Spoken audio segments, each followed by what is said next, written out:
Bismillahirrahmanirrahim.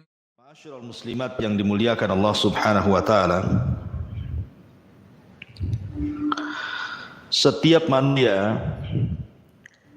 saya, ibu-ibu ataupun siapapun, semua sudah dicatat oleh Allah Subhanahu wa taala dalam catatan yang umum yang disebut dengan Lauhil Mahfuz. Baik kelahirannya, baik rizkinya,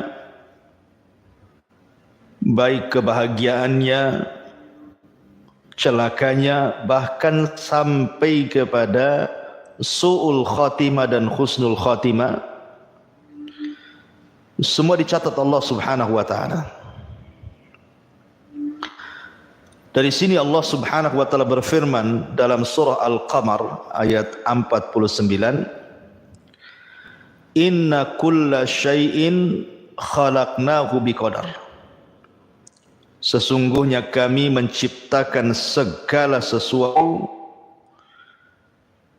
itu ditentukan dengan takdir Allah Subhanahu wa taala. Bahkan tidak ada orang yang lepas daripada catatan takdir. Semua makhluk yang Allah Subhanahu wa taala ciptakan termasuk kita, tidak ada yang lepas daripada takdir Allah Subhanahu wa taala. Lalu apa faedahnya? Seorang muslim itu harus beriman dengan qada dan qadar itu. Begini Bu ya, di masyarakat terutama di orang-orang awam, terkadang di antara mereka apabila ditimpa musibah, apakah musibah berupa kelaparan, susah ekonomi, meninggal orang yang dicintai, kenakalan anak-anak, atau musibah-musibah yang lainnya. Terkadang musibah-musibah itu dijadikan oleh manusia sebagai itab ilallah, celaan kepada Allah Subhanahu wa taala. Padahal jangan sampai menjadikan musibah yang Allah Subhanahu wa taala turunkan kepada kita itu celaan bagi Allah.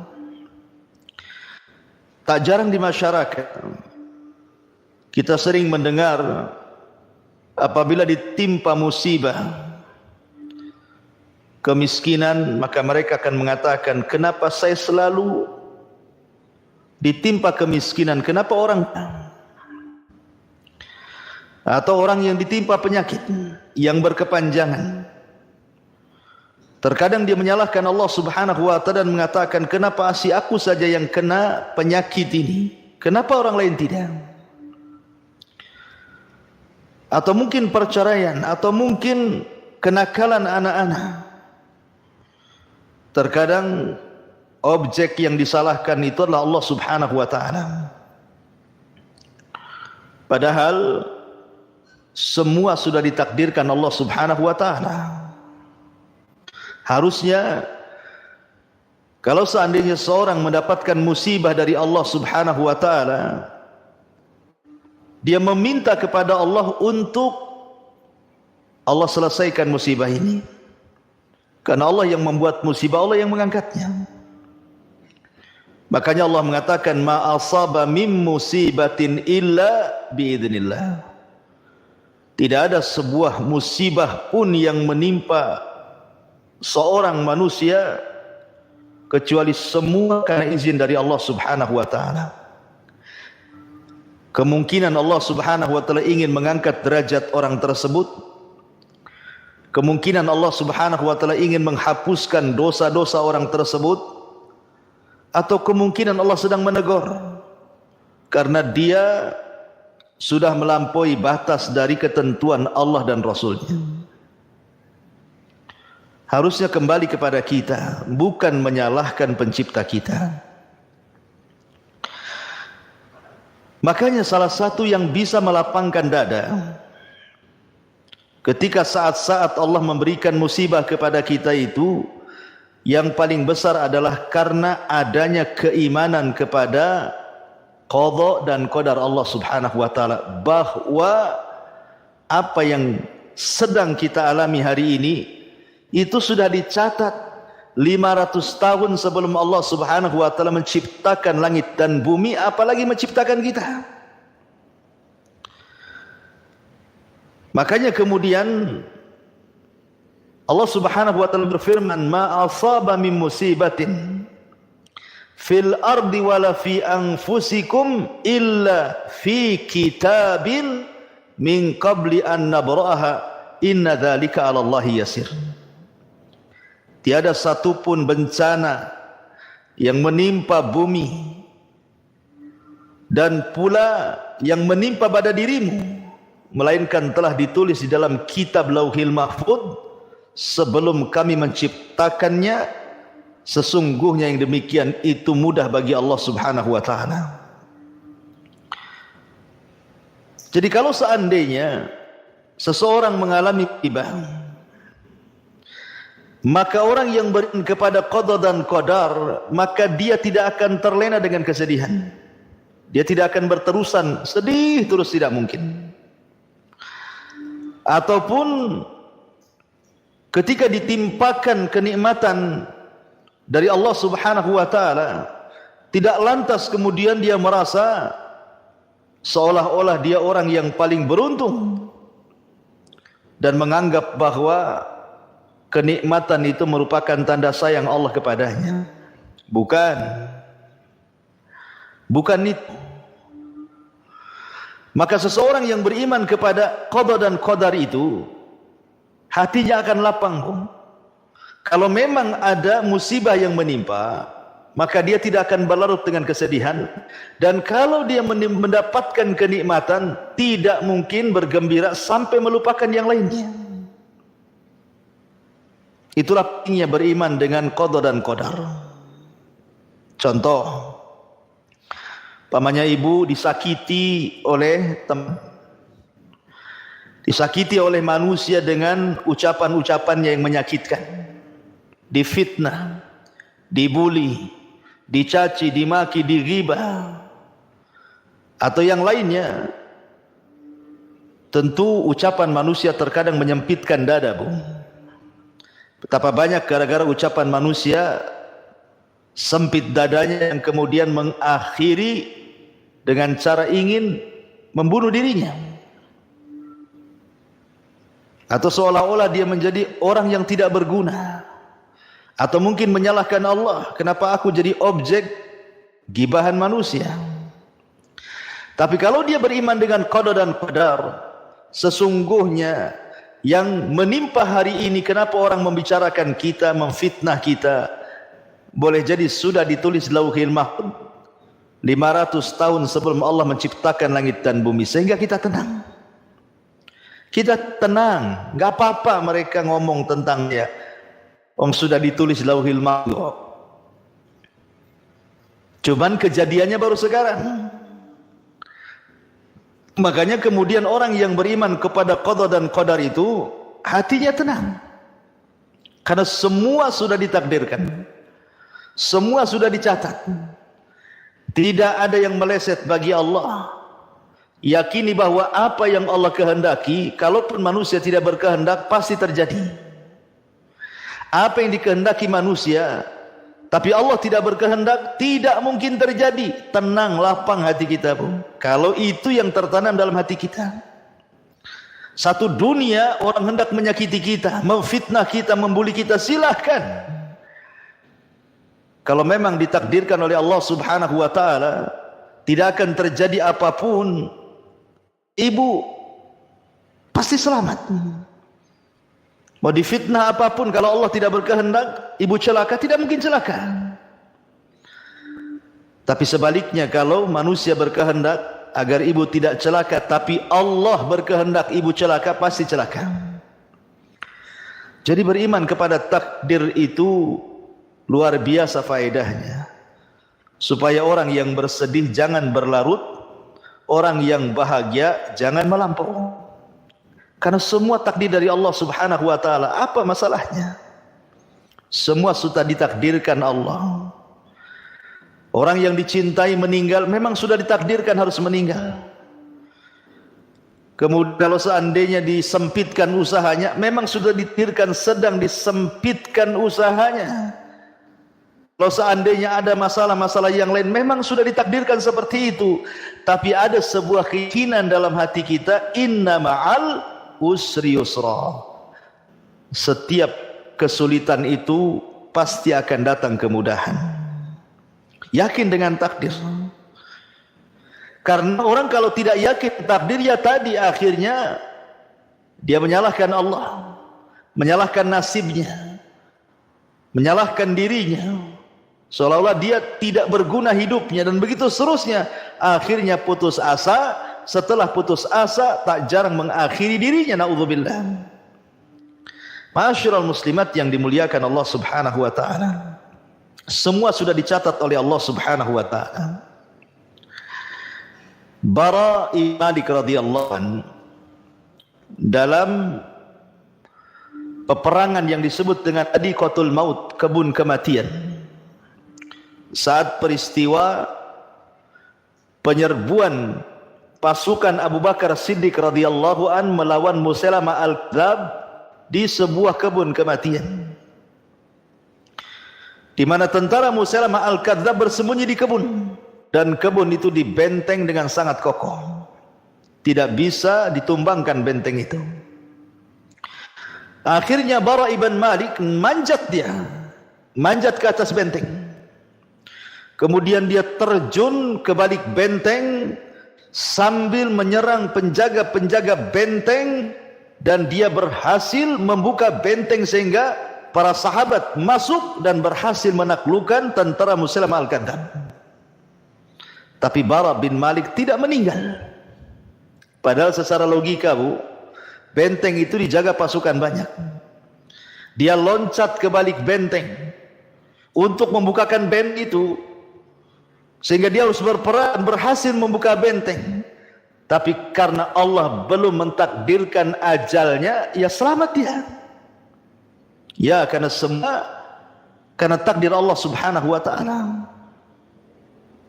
Khalid ibn Walid dalam pembaringannya saat sakit menuju kematiannya, dia mengatakan di hadapan teman-temannya, demi Allah tidak ada sekujur badanku dari kepala sampai kaki melainkan ada bekas panah, bekas tombak, bekas pedang, dan bekas senjata-senjata yang menusuk badanku.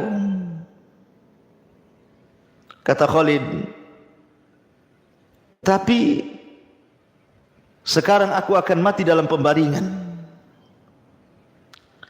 Kenapa aku tidak mati di medan perang? Harusnya Khalid itu mati syahid di peperangan. Karena tidak ada sekujur badan kecuali ada bekas sayatan pedang, bekas tusukan tombak, ataupun panah, atau senjata-senjata perang. Tapi Allah tidak takdirkan dia mati dalam peperangan. Justru Khalid ibn Walid meninggal dalam pembaringan. Takdir tidak lepas dari takdir Allah Subhanahu wa taala. Ma'asyiral muslimin yang dimuliakan, muslimat yang dimuliakan Allah Subhanahu wa taala. Umar bin Khattab radhiyallahu anhu ketika menjelang ajalnya atau dia menghendaki ajalnya,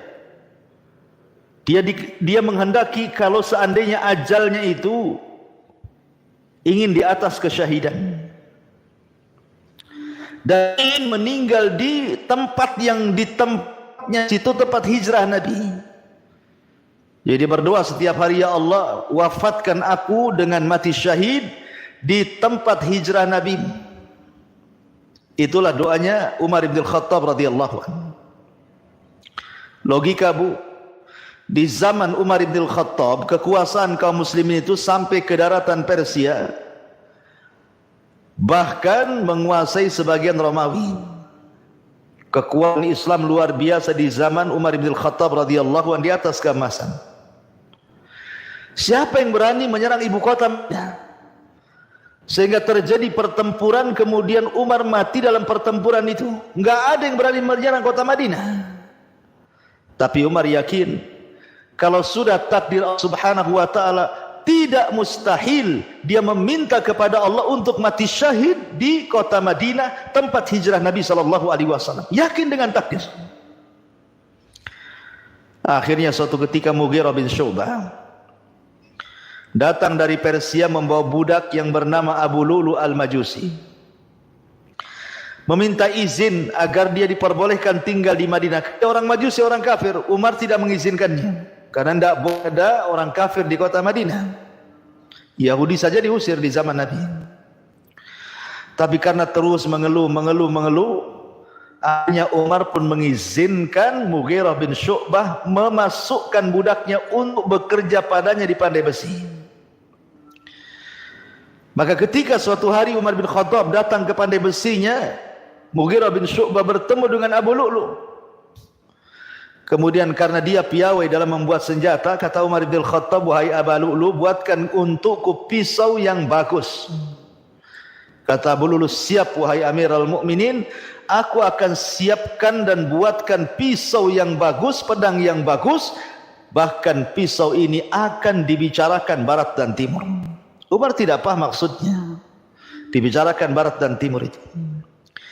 Rupanya Abu Lu'lu' punya dendam ditaruh kepada Umar bin Khattab karena Umar berhasil menaklukkan Persia. Maka di suatu malam ketika Umar sedang sholat subuh, Abu Lu'lu' masuk dalam barisan saf salat subuh tanpa ada yang mengenali.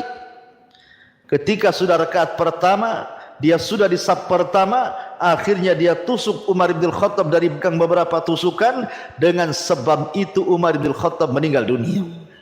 Ditusuk Abu Lu'lu'. Dan keinginan Umar untuk mati syahid Allah kabulkan.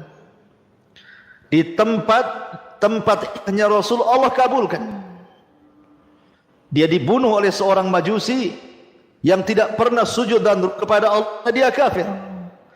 Makanya ketika Umar bin Khattab bertanya kepada Ibnu Umar, "Man qatalani?" Siapa yang membunuhku, wahai Ibnu Umar? Maka putranya mengatakan, "Abu Lu'lu' ya abi." Abu Lu'lu' ya abi. Kata Umar, "Apakah budaknya Mughirah?" "Iya," kata Ibnu Umar. Umar pun dengan bangga dan senangnya menengadahkan tangan ke langit dan mengatakan, "Alhamdulillah alladzi qatalani lam yu'min billahi aw lam yasjud lillahi walau kana sajdah." Segala puja dan puji hanya milik Allah. Yang telah membunuhku adalah seorang laki-laki yang tidak pernah sujud walaupun satu kali sujud, alias mati syahid.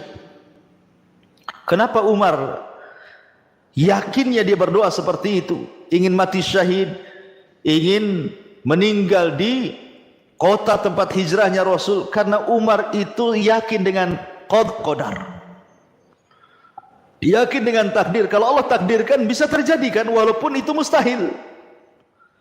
Kan mustahil Umar akan perang gitu ya di kota Madinah. Siapa yang berani merangi Madinah? Tapi yang namanya qada dan takdir itu tidak ada yang mustahil. Semua sudah dicatat di Lauhil Mahfuz. Rizki seseorang sudah dicatat, umur seseorang sudah dicatat. Jadi kalau sudah dicatat seperti rizki sudah dicatat, lah buat apa merampok? Buat apa mencuri? Buat apa takut dengan rizki? Takut dengan datang, takut dengan PHK, takut dengan gulung tikar. Kemudian berbuat maksiat, harus merampok, harus mencuri, harus korupsi. Bukankah Allah sudah mentakdirkan manusia itu takdir rizkinya masing-masing? Bahkan tidak akan diwafatkan, disempurnakan rizkinya. Makanya sering saya ceritakan, ketika ada seorang pengemis datang ke rumah Ali radhiyallahu an. Kemudian Ali radhiyallahu an menjanjikan akan memberikan 4 dirham atau 4 dinar.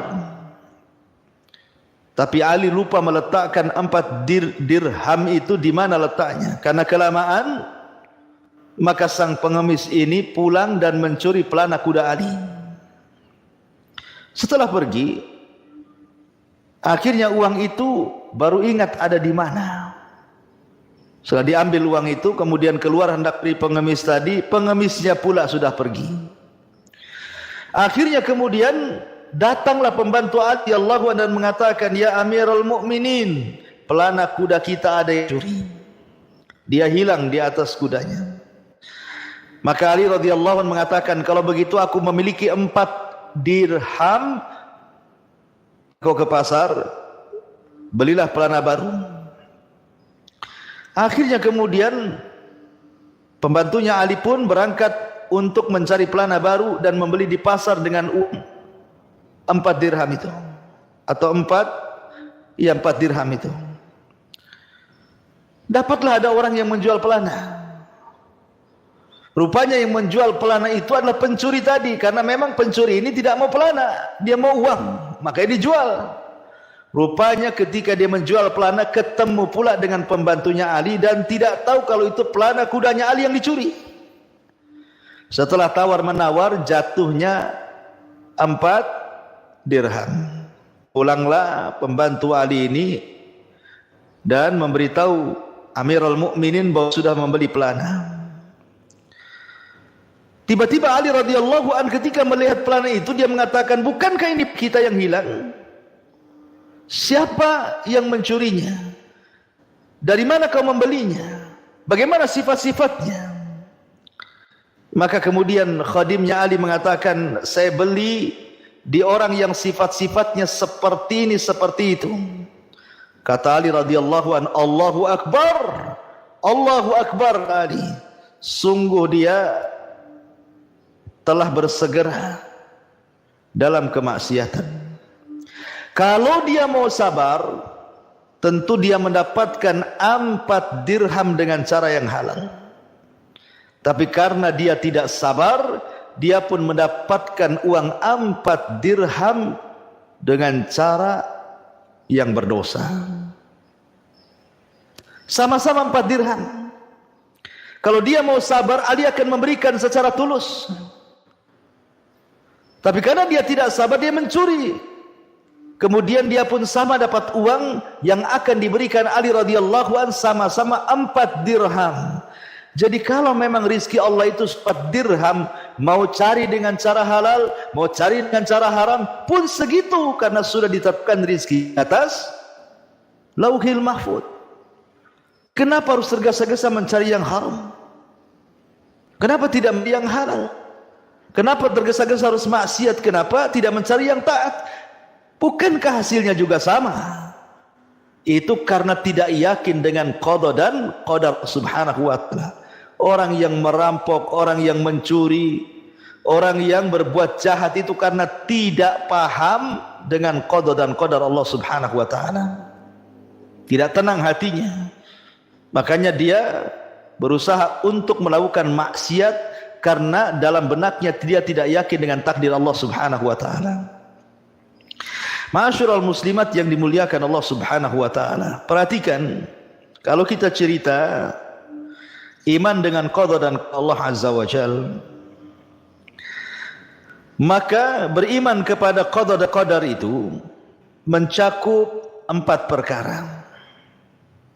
Beriman kepada qada dan qadar itu mencakup 4 perkara. Siapa yang mengimani 4 perkara dan paham dengan 4 perkara ini, berarti dia telah beriman kepada qada dan qadar. Siapa yang mengingkari 1 dari 4 perkara ini, maka dia telah mengingkari qada dan qadar Allah subhanahu wa ta'ala. Apa saja 4 perkara ini? Yang pertama, al-ilmu. Ilmu, beriman bahwa Allah subhanahu wa ta'ala alim, memiliki pengetahuan segala sesuatu makhluk yang diciptakannya, baik secara global ataupun secara perinci. Jadi Allah subhanahu wa ta'ala maha tahu yang telah, yang sedang, yang akan datang. Bahkan kalau seandainya terjadi sesuatu yang mustahil sekalipun pasti Allah tahu. Itulah pengetahuan Allah Subhanahu wa taala. Allah Maha tahu. Tahu kebutuhan kita itu apa, Allah tahu. Sehingga kalau Allah Maha tahu dan kita yakin Allah Maha tahu, lalu buat apa kemudian orang itu bersedih? Bukan Allah Maha tahu. Kalau kita mengangkat kedua tangan kepada Allah Azza wa Jalla agar dilepaskan dari kesulitan, Allah Maha tahu. Allah tahu akan hamba-hambanya, akan kita itu Allah tahu. Apa yang dihajatkan kita, apa yang tidak dihajatkan kita, Allah tahu. Sehingga ketika kita memiliki keyakinan bahwa Allah mengetahui atas segala sesuatu, tenang kita. Lah pengetahuan Allah Subhanahu wa taala dituangkan dalam catatan, dan tidak semuanya. Sebagian pengetahuannya diletakkan dalam catatan Allah Subhanahu wa taala yang diletakkan di Lauhil Mahfuz. Jadi Allah sudah mencatat di ilmunya segala sesuatu yang akan terjadi sampai kiamat kita. Ketika Allah Subhanahu wa taala menciptakan pena ataupun qalam, maka Allah katakan catatlah segala sesuatu yang akan terjadi sampai kiamat dibangkitkan. Jadi semua sudah dicatat. Semua sudah dicatat. Kita ini sudah dicatat, rizki kita sudah dicatat, umur kita sudah dicatat, hidup dan mati kita sudah dicatat, bahagia dan celaka kita sudah dicatat, sul khotimah dan husnul khotimah sudah dicatat. Tetapi ingat, jangan pula dijadikan dalil